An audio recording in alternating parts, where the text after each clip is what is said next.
Assalamualaikum warahmatullahi wabarakatuh. Pemirsa gapai kemuliaan yang dirahmati Allah, harus kita berani akui bahwa ibadah kita, amal soleh dan bentuk-bentuk ketaatan lainnya kepada Allah Ta'ala masih lebih sedikit bila dibandingkan dengan aneka kemaksiatan maupun dosa yang kita lakukan padanya. Namun, alih-alih menyegerakan azab atau murkanya, Rob kita justru masih deras mengguyur kita dengan rahmatnya. Sebagaimana Allah berfirman dalam Quran surat Az-Zumar ayat 53. Katakanlah, hai hamba-hambaku yang melampaui batas terhadap diri mereka sendiri. Janganlah kamu terputus asa dari rahmat Allah.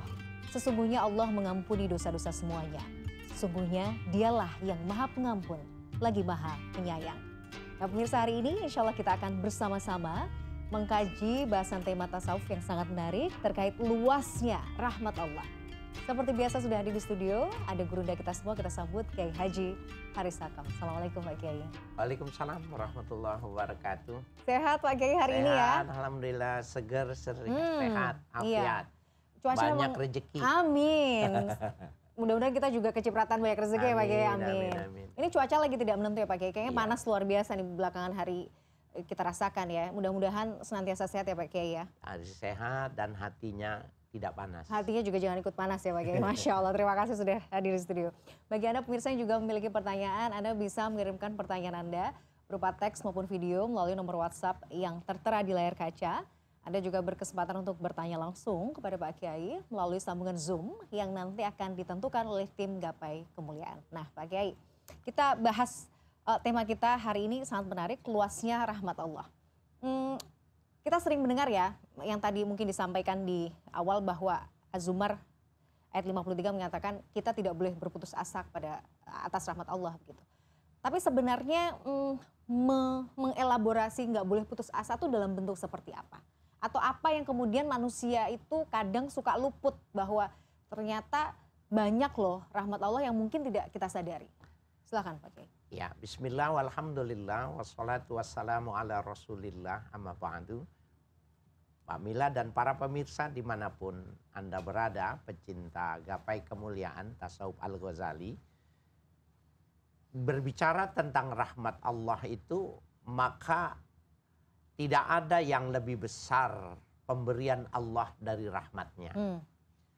Jadi di dunia, kalau di akhirat itu yang tertinggi adalah ru'yatullah, memandang Allah. Kalau di dunia ini yang tertinggi pemberian Allah itu adalah rahmatullah. Jadi kalau Allah memberikan rahmatnya, kasih sayangnya kepada seseorang, itu yang tertinggi. Oleh karena itu nggak boleh putus asa kita terhadap rahmat Allah. Bahkan dalam ajaran tasawuf itu, sebagaimana mengistimbat dari hadis-hadis itu, orang Islam itu harus tafaul. Tafaul itu optimisme, optimis. Jadi betapapun tersandung, terluka kakinya, ya terhalang oleh hambatan dan rintangan, nggak boleh putus asa.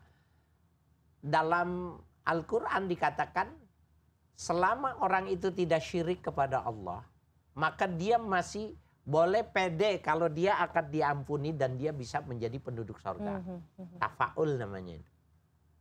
Kalau syaratnya dia tidak termasuk pelaku kemusyrikan. Asal tidak pelaku ya, cuma itu aja satu doang.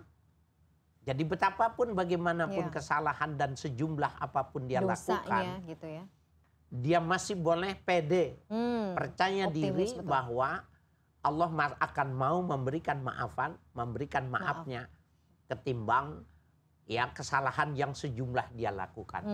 Sehingga di dalam salah satu hadis Nabi dikatakan, inna rahbati sabaqat ghadabi. Sesungguhnya kasih sayangku ini melampaui kemurkaanku. Jadi kalau Allah punya marah, Allah punya merasa tidak suka dari lantaran orang-orang yang tidak mau melakukan perintahnya. Cuma dibandingkan dengan kasih sayangnya Allah, sabaqat, melampaui. Melampaui itu ya. Jadi lebih luas kasih sayangnya Allah ketimbang murkanya Allah. Jadi kalau sebagai manusia kita kan nggak pernah luput dari dosa dan khilaf ya Pak Kiai. Ya, betul. Tapi ketika Allah itu masih sayang sama kita, masih diberikan badan yang sehat, masih diberikan udara untuk bernafas. Harusnya memang kita bersyukur ya. Ya, betul. Coba bayangkan kalau misalnya Allah tuh baperan gitu misalnya.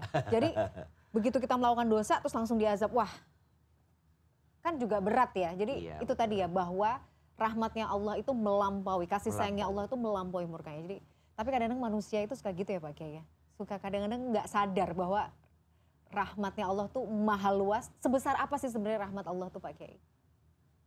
Kalau ditanya tentang sorga, maka ukurannya bumi dan langit itu dihamparkan masih lebih luas sorga. Oh ya, Masya Allah.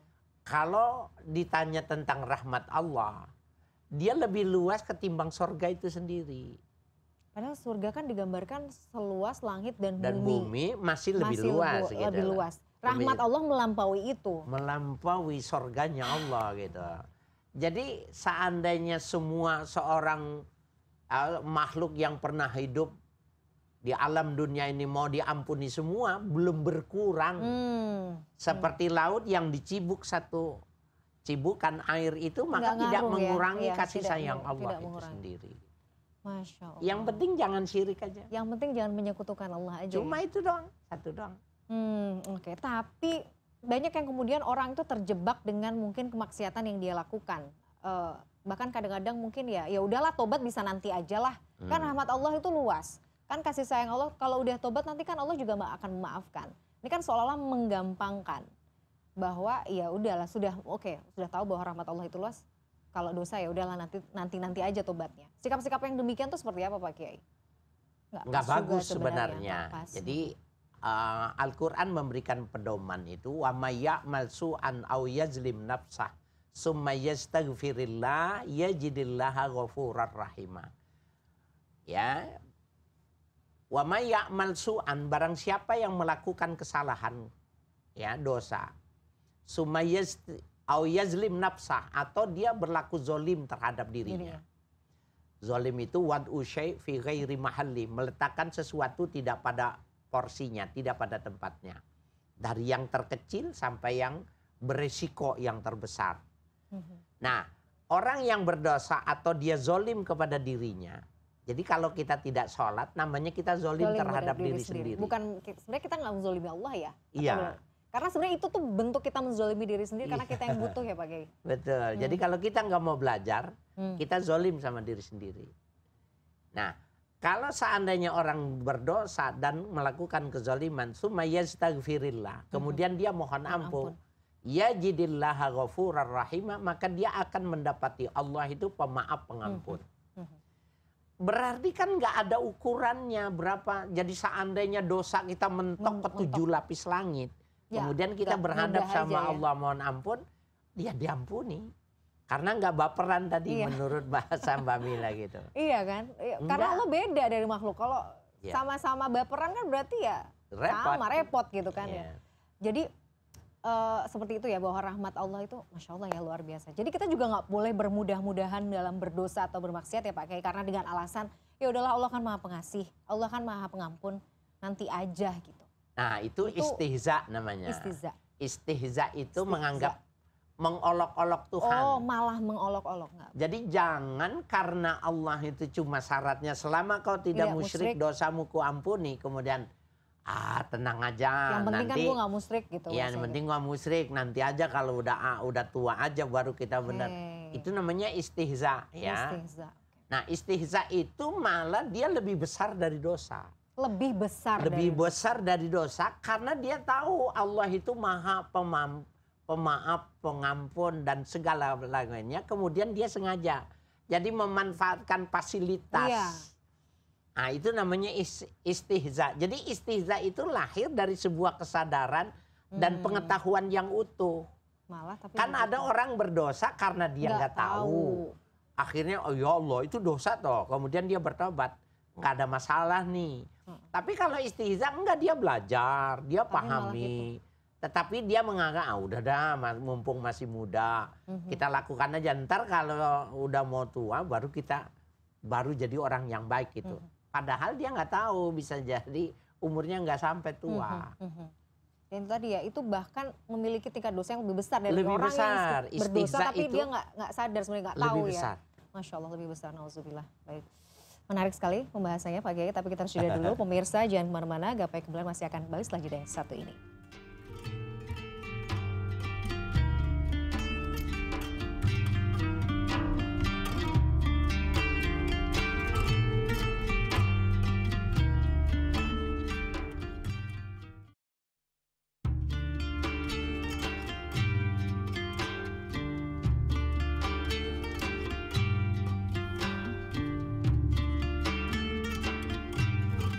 Assalamualaikum warahmatullahi wabarakatuh. Saya Arif Fadilah Rahman. Profesi saya sebagai guru. Alamat saya di Pondok Aren, Tangerang Selatan. Saya ingin bertanya pada pilihan pertanyaan yang keempat di Instagram Pak Kiai tentang luasnya rahmat Allah.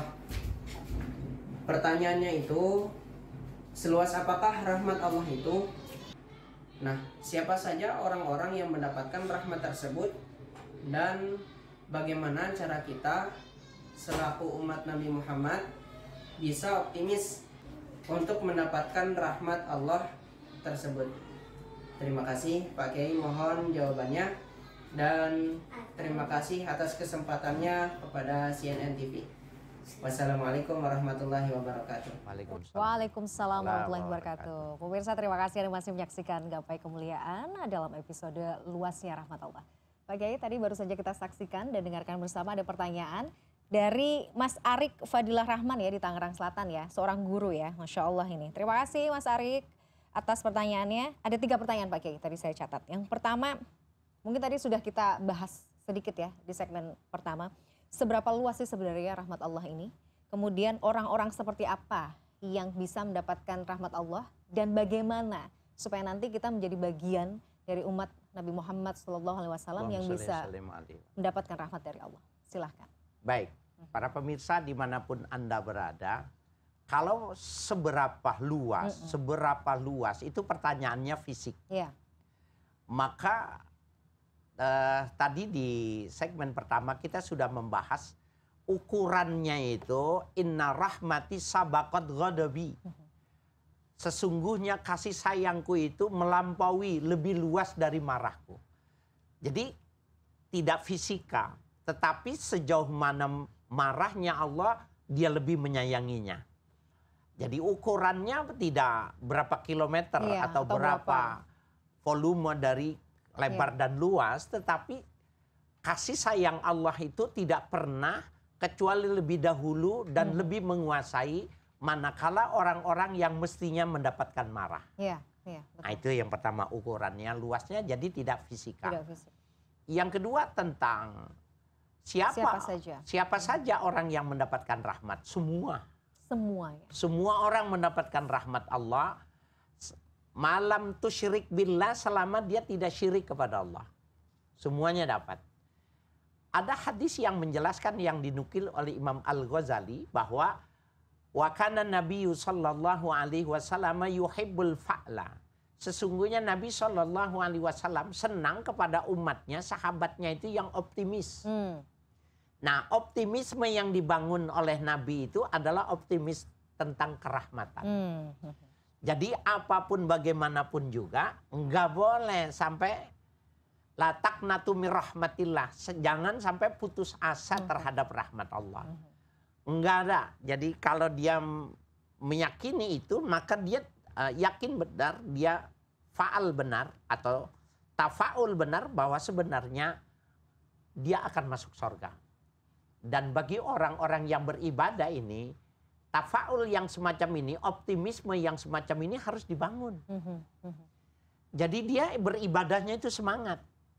Tapi kalau dia tidak membangun dengan tafaul, tidak dia membangunnya, maka dia ibadahnya jadi seperti orang yang untung-untungan. Mudah-mudahan selamat. Enggak boleh. Jadi dia mesti yakin. Mudah-mudahan dengan kasih sayang Allah, kekurangan yang kita lakukan akan tercukupi. Itu yang dimaksud dengan sabaqat ghadabi itu. Dan bagaimana tadi caranya itu tadi ya Pak Kiai, kita harus optimis. Dalam berikhtiar, dalam beramal soleh ya. Betul. Oke, Pak Kiai, ada dalam hadis disebutkan bahwa Rasulullah mengatakan bahwa rahmat Allah di dunia ini, rahmat Allah itu 100 diibaratkan seperti itu. 1 diturunkan di dunia, sisanya kemudian disimpan nanti di akhirat. Jadi kan membayangkannya apa yang sudah kita rasakan kasih sayang Allah di dunia ini, itu baru 1 ya. Sisanya yang jauh lebih besar nanti ya. Jadi kan wah bakal ada dalam bayangan kita ya sebagai orang awam ya. Wah akan ada banyak kejutan-kejutan rahmat-rahmat Allah yang luar biasa dong nanti. Iya, kita dulu pada beberapa episode yang lalu kita pernah membahas tentang neraka. Iya. Jadi api yang ada di muka bumi itu adalah 1/70. Dari 70 itu 1 yang diberikan, yang dituangkan dari zaman Nabi Adam sampai hari kiamat.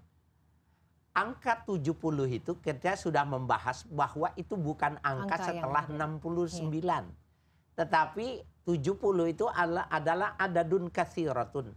Bilangan yang sangat luar biasa. Nah begitu juga kasih sayang Allah yang digambarkan 100. 1 diturunkan sehingga ayam itu ketika dia mengangkat ya sayapnya agar supaya anaknya tidak terkena hujan, itu bagian dari 1. Dan seperti halnya seorang ibu yang menangisi ketika anaknya tidak doyan makan dan lain sebagainya, itu baru 1. Belum 99 yang akan diberikan nanti di yaumil kiamat. Sama angka 99 juga adalah bilangan yang untuk menunjukkan banyak sekali. Jadi gimana yang mengatakan bahwa banyak yang tidak ada angkanya. La ya'lamuhunna illallah. Tidak ada yang tahu bilangannya itu kecuali Allah. Sebenarnya itu lebih representatif ketimbang untuk menggambarkan. Cuma Nabi menggambarkan 100. 1 diberikan, 99 nanti akan diberikan supaya orang tahu bilangannya gitu. Tetapi sesungguhnya itu hanya lebih, betul, metafora ya untuk menggambarkan untuk perbedaan loh. Perbandingannya itu jauh sekali di Iya. dunia dan nanti di akhirat ya Pak Kiai ya. Betul. Masya Allah. Tadi bicara soal rahmat Allah yang begitu luas. Ini kan artinya apalagi tadi soal optimisme dalam beribadah. Ini artinya kita tuh harus senantiasa berprasangka baik dong gitu kepada Allah. Jadi itu harus saling berjalan ya Pak Kiai. Kalau dia punya tafaul, punya optimisme, maka otomatis lahir husnuzon, prasangka baik. Bahkan Nabi berpesan, la tamutunna illa husnuzon. Jangan kau meninggal dunia kecuali kau punya husnuzon sama Allah. Nah husnuzon yang dimaksud di sini menganggap bahwa dia akan mendapatkan rahmat Allah. Gitu. Ya. Bahwa yang dimaksud jangan kau meninggal kecuali kau husnuzan kepada Allah, itu maknanya rahmat. Pahamilah kalau kita meninggal pasti Allah mau mengampuni saya. Pahamilah bahwa kekurangan ibadah kita akan ditambahkan, akan dicukupkan, akan ditutupkan.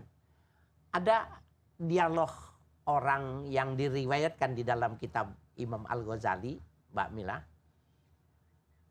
Orang yang ahlul kiblat. Ahlul kiblat. Ya, jadi dia orang yang rajin. Kemudian karena ada dosanya, kemudian dia masuk neraka. Dan di neraka itu dia bertetangga dengan orang yang tahu semasa hidupnya. Ha anta minal muslimin. Bukankah kau termasuk orang-orang muslim? Aharna ankum ya islamakum. Apakah tidak mencukupi keislamanmu? Kok sampai dimasuk sini juga gitu. Ketika orang kafir yang tahu tentang orang ini dan dia mengatakan kana li dzambun. Aku dulu banyak beberapa dosa.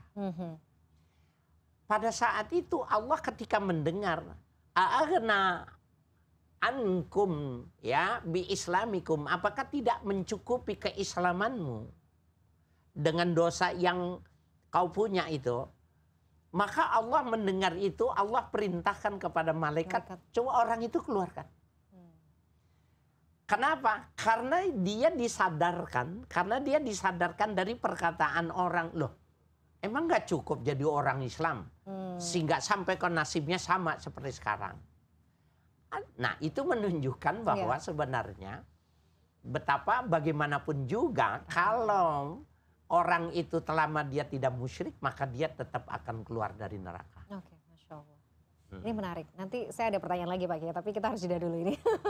Pemirsa jangan kemana-mana, Gapai Kemuliaan masih akan kembali saat lagi.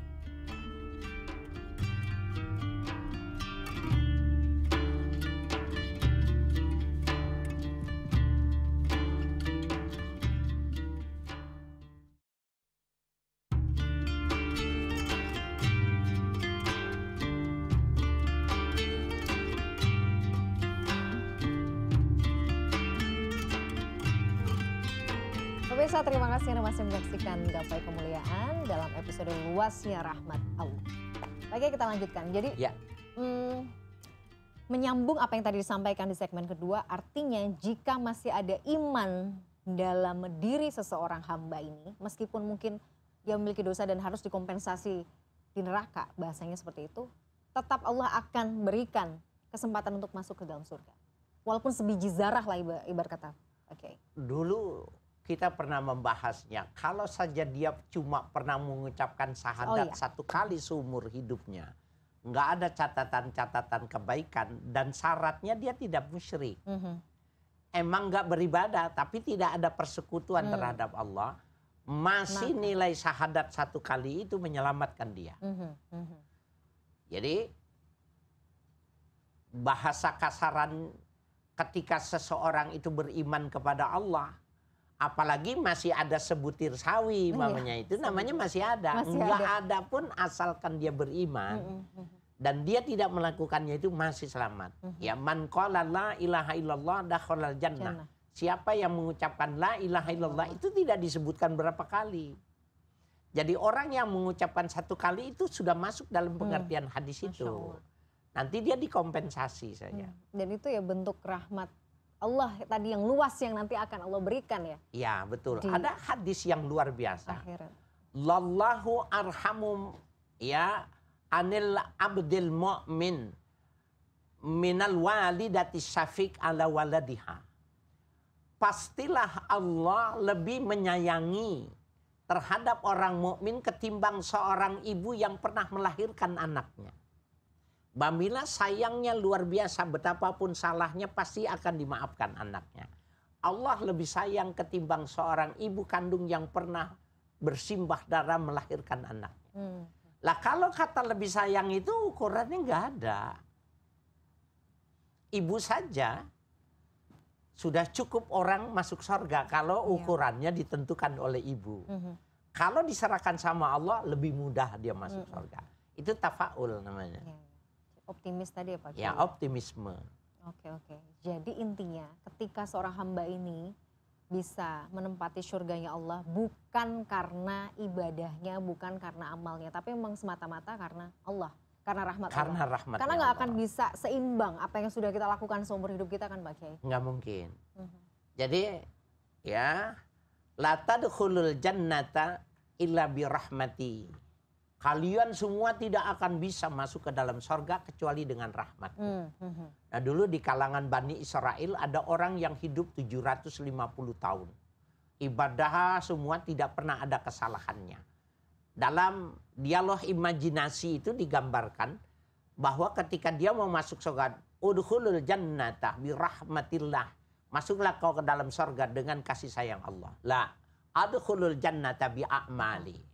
Tidak, aku masuk surga karena memang aku ahli ibadah. Ditahan, suruh tarik ubun-ubunnya, keluarkan dia, timbang amalnya dia dengan karunia mengedipkan mata, menggerakkan kelingkingnya saja sudah tidak terbanding. Sampai dia mau mengatakan adkhulul jannata bi rahmati rabbi. Baru dia mau dimasukkan itu. Jadi nggak bisa. Jadi ibadah itu tidak bisa menyebabkan seseorang itu masuk surga, nggak bisa. Karena nilai ibadah kita itu rendah gitu loh. Nilainya rendah. Cuma Allah bilang kamu beli aja tiket. Mau tiket yang mana saja pokoknya kamu masuk kira-kira gitu dah. Nah bagaimana mungkin tiket kita rendah kita bisa ditempatkan VVIP umpamanya gitu. Nah. Hanya saja Imam Ghazali menukil satu hadis yang memberikan sebuah kebahagiaan saja. Imam Ghazali meriwayatkan hadis itu bahwa orang yang kebaikannya lebih banyak dari keburukannya, walladzi yadkhulul jannata bighairi hisab. Orang ini masuk surga ini nggak ada perhitungannya, nggak ada hisab, tidak ada penimbangan amal, nggak ada. Kalau amalnya lebih bagus. Wa man istawat, apabila ternyata timbangannya sama, walladzi yuzanu fi amal. Orang yang ditimbang amalnya. Hisaban yasirat, itu pun dengan hisab yang sangat ringan.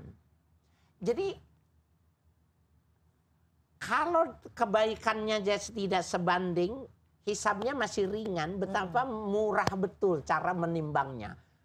Toleransinya tinggi banget gitu. Ya. Kalau dia lebih, masuk surganya nggak ada perhitungan. Kalau dia kurang, hisaban yasira, dihisab cuma sebentar. Jadi yang lebih besar itu kasih sayangnya. Nggak ada selain Allah yang memberikan sifat kasih sayangnya, modelnya yang semacam ini. Nah, ibu yang melahirkan anak itu sebenarnya kan menapaki, menjalani kasih sayang Tuhan. Rahimnya Allah. Ya, jadi rahimnya Allah itu diikuti dari lantaran anaknya itu adalah bagian dari kehidupan dia sendiri. Masya Allah. Jadi membayangkan rahmat Allah saja tuh sudah pasti. Kita mungkin tidak akan cukup bisa menggambarkan ya. Saking itu tadi ya, begitu luasnya. Saya jadi ingat pembahasan yang pertama Pak Kiai. Jadi tuh kita juga tidak boleh bermudah-mudahan juga untuk menjudge orang ya. Karena itu tadi, rahmat Allah kan kita nggak, itu murni hak prerogatifnya Allah. Jadi kita nggak akan pernah tahu nih, siapa rahmat Allah akan sebesar apa untuk siapa. Dan kita kan nggak boleh ngejudge, nggak boleh gampang ngejudge siapa. Nggak boleh.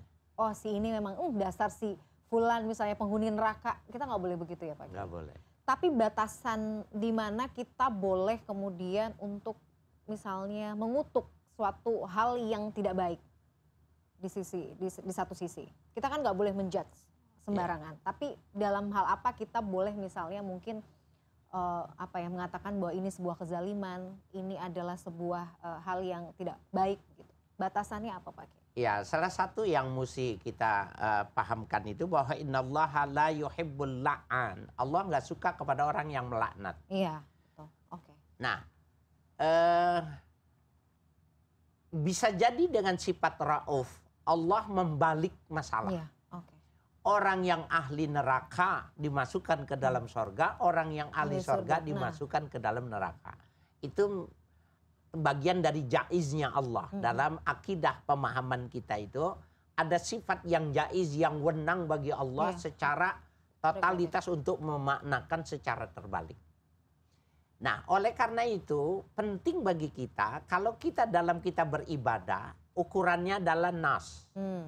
Umpamanya kewajiban di dalam nas itu adalah sholat, puasa, zakat, haji.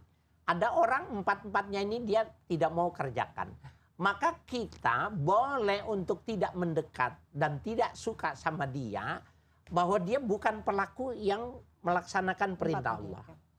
Tapi kita nggak boleh juga melaknatnya. Kenapa? Karena bisa jadi masalah itu akan berbalik. Iya, betul. Nah, salah satu yang dilarang sama Nabi itu, saya ingat dulu kalau nggak salah kita pernah menyampaikan, man ayyara akhahu bidzambin. Barang siapa yang mencaci seseorang karena dosa yang pernah dia lakukan. Nggak sholat, nggak haji, nggak ini pelit, nggak mau apa, umpamanya kita katakan itu tadi. La yamut hatta ya'mala bih. Orang ini nggak akan meninggal sebelum dia melakukan pekerjaan itu. Kalau dia nggak taubat, dia sebelum meninggal dia mengerjakan yang dia hina orang itu dulu. Nah, jadi nggak boleh kita mengatakan wah ini mah penduduk neraka nih. Walaupun maaf kata orang yang bergelimang dosa, karena dia bisa akan berubah. Dalam seketika juga. Masya Allah, betul ya. Selama masih ada hatinya. Jadi itu tadi ya, tidak bermudah-mudah dalam melaknat itu ya. Nggak boleh. Karena ketika kita sudah melaknat, tadi seperti yang Rasul katakan ya, bisa jadi terbalik. Alhamdulillah, Masya Allah. Pak Kiai, ini menarik sekali tapi sayang waktu kita terbatas. Terima kasih atas ilmunya hari ini, luar biasa. Semoga memberikan manfaat bagi kami semua. Amin ya Allah. Amin. Pemirsa, saya sudah berjumpa kita hari ini dalam program Gapai Kemuliaan. Semoga tausiah kali ini bisa menambah sanah ilmu agama kita, menjadikannya bermanfaat dan yang paling utama menambah ketaatan kita kepada Allah Azza wa Jalla. Saya Meladia Rahma dan juga Kiai Haji Haris Sakam pamit. Terima kasih atas perhatian Anda. Insya Allah kita akan jumpa lagi pada episode berikutnya. Wabillahi taufiq wal hidayah. Wassalamualaikum warahmatullahi wabarakatuh. Waalaikumsalam warahmatullahi wabarakatuh.